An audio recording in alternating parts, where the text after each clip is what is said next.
welcome back to Geek Talk. It's me, Jonathan Chestnut, Soltren with me, and we got a new guy, Burton. Jared Burton. Jared Burton, like the archer from the Avengers. Yes. Cool. Yes. Cool. So welcome back. We're here to talk about geek stuff. So I've got my green card given to me by my wonderful director. First thing he brought on here was Endgame. Now this is kind of old news. It's been around for a while, but that means everybody's kind of seen it, so we're not going to spoil anything. What did y'all think? I came in with extremely high expectations. This is supposed to end a decade of superhero movies. It's like most of your life. Most of my life. I That's right. remember 2012 going to see the first Avengers in the theater, having a front row seat. It was an amazing... Were you on a booster? No, unfortunately. The first Avengers was amazing, and I thoroughly enjoyed this one. Slightly disappointed. I feel like the what's the word for it? That time travel, everyone says time travel kind of messes up. Whenever they go into that in movies, it messes it up. I don't feel it messed up the movie. I just feel like the way I imagined the movie, when we talked about it even before, was a completely different take on it. And Fat Thor, he was funny. I didn't say I hated him, but I feel like they immensely powered him down from what he was in Infinity War and how his character was. I understand there was character changes, but me personally, I like the beginning of Endgame Thor, him with a vengeance. I'm ready to go kill Thanos. Not, I'm sad, depressed, and a drunkard. All right. That wasn't the positive outtake I was expecting. What about you? What did you think of Endgame? Going into it, I think that, I didn't have as high of expectations as you did, solely because, you can't really keep expecting to go up all the time. I think there's going to be those dips, and once I think everybody goes into a movie that we know is going to be essentially a finale of a chapter with expectations, and it's almost never met the way you want it to be met. And I think that if you go in with that expectation that this is going to be some blow away, over the top, everything that I wanted is going to be in this movie, you're going to be disappointed. But if you go in with no expectation of really like this is going to be the way that is, I think that it hits the mark for me. And I think in a lot of ways, I think a lot of things were very contrived, and of like some of the fight scenes and things like that, in my opinion, were just kind of over the top and not necessarily needed. But I think overall, I feel like it really hit the mark for me. Yeah. I kind of liked it as a sort of ending. And the time travel thing, you're right. In any kind of science fiction, when you start doing time travel, it gets hinky.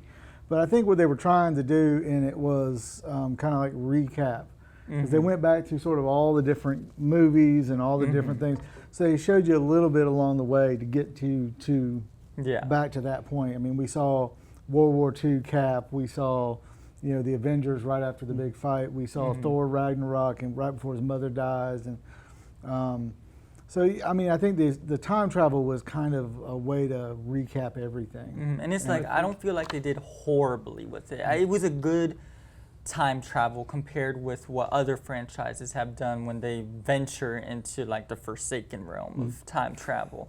But it can be a disaster. They did a good job with it. It was just me personally, and he said, I came in with very high expectations, and my take on the movie may have changed it from if I hadn't believed what was going to happen. Me personally, I thought the whole movie was going to be this dark and brooding movie like it was in the beginning of Endgame. When they went, everyone was sad, Captain Marvel showed up, and they're like, all right, let's go kill Thanos. I liked that whole part of the movie, and I thought the whole movie was going to be like that. But then there was the shift of tone and everything, and it was good. Don't get me wrong, but it just wasn't my expectations. I think one way to look at the time travel element of it, it's a love letter to the fans in a way of you guys have been through us with 10 years of this, and so it's almost like you're paying off that loyalty of I can remember. This is nostalgia almost of seeing these different things from a certain vantage point that you may not have looked at it from a previous angle. I think that's a really interesting way to look at time travel in those types of movies too. And I think that what you're getting at with the whole, they go and they kill Thanos, and it's in the first 5 or 10 minutes of the movie, and you're like, oh, okay, and that's it. when we see superhero movies and we see these kinds of things, they resolve problems. Mhm. They go in, they swing, they the big hit, and the battle's over, and they win. Mm-hmm. They didn't win. They got Thanos. They beat Thanos, but nothing was better. Exactly. Everything had been so. It was kind of that whole depression thing and all. It's no matter how powerful they are, they're still they can still lose. So I think that was kind of the imperative. So what about Spider-Man? Home was it? Far From Home. Far From Home. Yeah. I watched that the other night. I saw it in the theaters, but I rewatched it the other night. It was, of course, every comic book fan knew Mysterio was going to be a bad guy. I was just waiting for when it was going to happen. It was fun to see, especially my parents, they're not really comic booky. I was in my room actually Saturday night when they were watching it, and then I heard right when Spider-Man was in the bar with Mysterio, I was like, all right, I'm going to stop playing and go over there and see what their reaction's going to be. And it's interesting to see how other people reacted, not knowing that, oh, Mysterio is actually a bad guy. And I loved how they did his, like, what is it called, illusions. Like, you know, the comics always do it a little different, but their take on it, how they, they spin Tony Stark with Spider-Man and everything, I feel they did it perfectly. And then how they're setting up for his next movie, which everyone knows has been up and down, Sony breaking up, now they're back together. So I'm looking forward to what they do next. Okay. I'm on the same page. I think conversation we had, off stage, but when it comes to how everything is moving forward, I think it's going to be interesting to kind of see how they're able to find that working relationship, going deep off-screen stuff with their relationship with Sony. I think it's going to be interesting to see how they pull different characters in going forward. I thought the movie was great for what I love Jake Gyllenhaal though. I think that his Mysterio character I thought was really interesting, and so for me, I loved it. I thought it was good and a good kind of kick going forward. I need to be done with Tony Stark, though. I don't want him in the movies going forward. Any even mention of him. I'm just tired of Robert Downey Jr. personally, but that's me. I would really appreciate not having so much of that going forward, of the savior complex of the. Well, see, I love Tony Stark, and I've loved him since the first one. And so my take on the whole Spider-Man thing was, I was a little tired of every technological advancement, everything that was related back to Stark, back to when Falcon first showed up, when he put on the wings and it was flying, and it had Stark on the side, and it was, there's just so much Stark, and I get it, but I really love the Mysterio thing, and I honestly went into it going, well, I don't know if he's a villain, I don't know how they're going to play it. And when they did the alternate Earth thing and Nick Fury was involved, and I was like, oh, okay. So, well, maybe they're going to bring Mysterio in and revamp the character as a hero. So I was a little surprised when it came out. But it's funny that you talk about that, because my wife is playing catch up on the Marvel movies. I don't know what has inspired her, but like the last 2 weeks, she's just been watching Marvel movie after Marvel movie every night. And we just watched that one. And that bar scene, when everything started, she went, "Oh, what? No, wait, no, he what?" And she looks at me, "You didn't tell me." And I was like, "No, I'm not gonna tell you. You hit me." But, exactly. And that's what I loved. It's like comic book fans expected it, but we still thoroughly enjoyed it because it was a different take on it.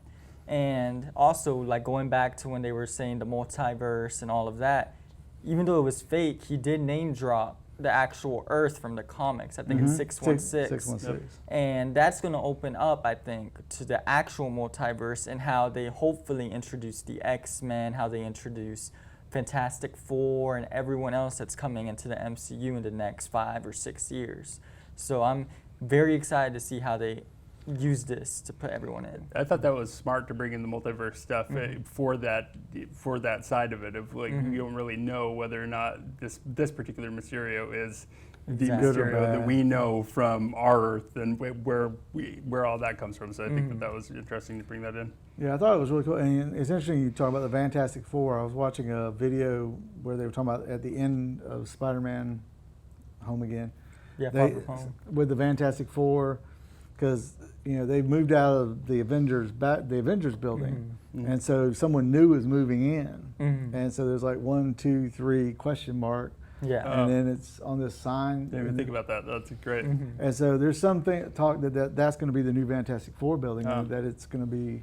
That'd be good. Exactly. And that's what I'm really looking forward to. Mhm. And that's the thing. And the X-Men too, like there's been many, I think, takes on how they should be inserted into the Marvel universe.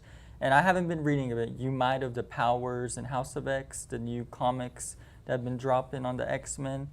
But pretty much it's like I'm not sure if this is completely correct, but it's like an island of where all the X-Men, all the mutants are. Yeah, I know what you're talking about. And it's pretty much their own society, kind of like Wakanda. And that's how the comic ends up, with a Wakanda-like society for mutants. And they could do that in the MCU. Like, it's always been there. Wakanda was always there. We just didn't know.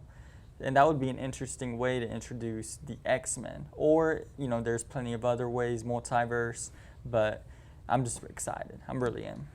I'm excited to see how it goes. I would love to see the X-Men interjected. I mean, like the Fantastic Four, they could interject that they've been around for a while, because the way they were in the comics, they weren't really superheroes. They didn't go out and fight crime.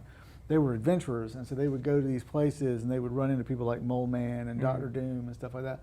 So they weren't out looking for justice or fighting crime or anything like that. So they weren't on the same sort of range as the Avengers. They weren't doing the whole saving the world. They were just out, if they save the world, hey, good job.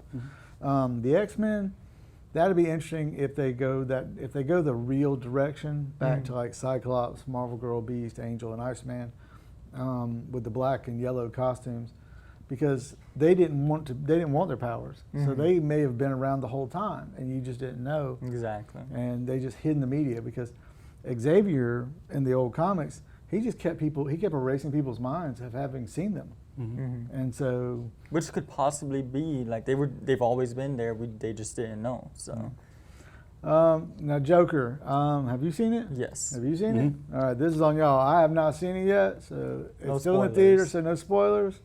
But was it good? You can go ahead. Personally, I loved it. I honestly, that was one of my favorite movies that I've seen in a long time. And I mean, going into it, I didn't know. I mean, you see the trailers. The trailers are very powerful for the movie itself. I didn't know how Todd Phillips would take the direction, just because he's been so. If you've seen any of his other movies, they're very raunchy, very youth-oriented, essentially. Hitting that 18 to 25 demo a lot with his films. But for me, having that reimagined tale of the whole origin of the Joker, I think, was very fascinating. And they brought in so many different elements from the comic books and kind of reimagine them a little bit to make it so that you kind of really look forward to how they could potentially swing this into the new reboot for the Batman series. So I think that if in the future they can bring in that backstory and meld it with the Robert Pattinson Batman stuff that's going to be coming up, I think that would be. Wait, is he back to be in fascinating. Batman? I Yeah. thought he was out. No. No, he's back? Okay, cool. Oh, good. But last I saw he was back. I didn't know. he could be He's back. Batman. Yeah. Oh, The guy from Twilight. Yeah. Yeah, he's The guy from definitely Twilight. Batman. And hopefully nobody keeps that nasty taste Yeah, of that's- Twilight in their mouth. But yeah, I think he could be good because his independent film stuff is really good. I that's- think he's You a have good to actor. remember, you don't remember this, but when they said Michael Keaton's going to be Batman, and we were yeah. like, oh no.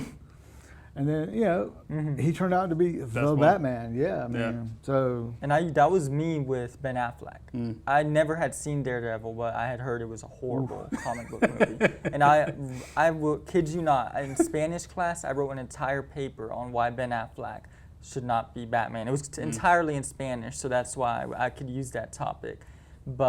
And just come defending Christian Bale, why he was the great Batman and everything. But when Ben Affleck went on screen, I enjoyed it. I enjoyed at least his role in Batman v Superman. Yeah. And Justice League, let's not talk about that. But in Batman v Superman, he did a great job. The only thing I didn't like about Justice League was the bad guy. The But bad guy looked Yeah. dorky, and he looked computer animated, and they picked absolutely one of the most obscure villains.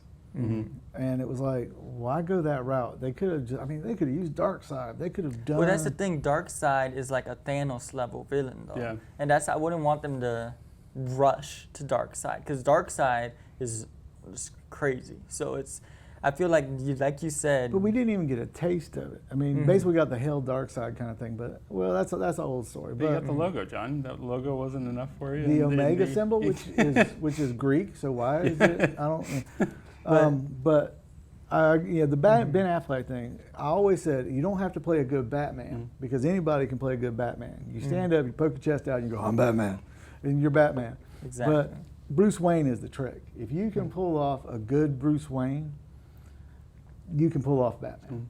And that's what Christian Bale did, and that's what Ben Affleck ended up doing. Two different kinds of Bruce Wayne, but very much pulled off a reasonably believable Bruce Wayne. If I could say one thing about Joker too, if anybody's worried about going to see Joker because of all the media hype about the violence,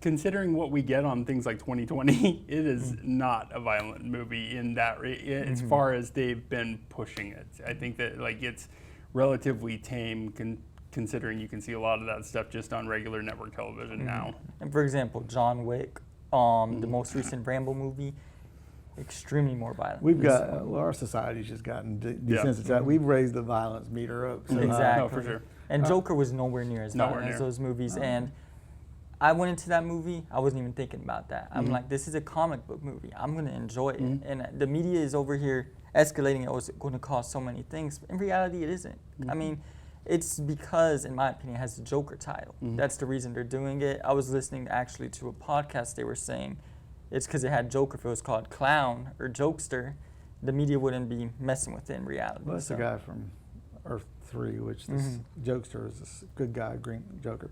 All right, well, we're at our time. We've only gotten through the first little column, so I guess we're going to be doing some more episodes really soon. I appreciate you guys. I appreciate y'all's opinion. I'm still right. You're still wrong, but we're all good. And come back and see us at Geek Talk. Whoop. Give me a broke card. It won't fly.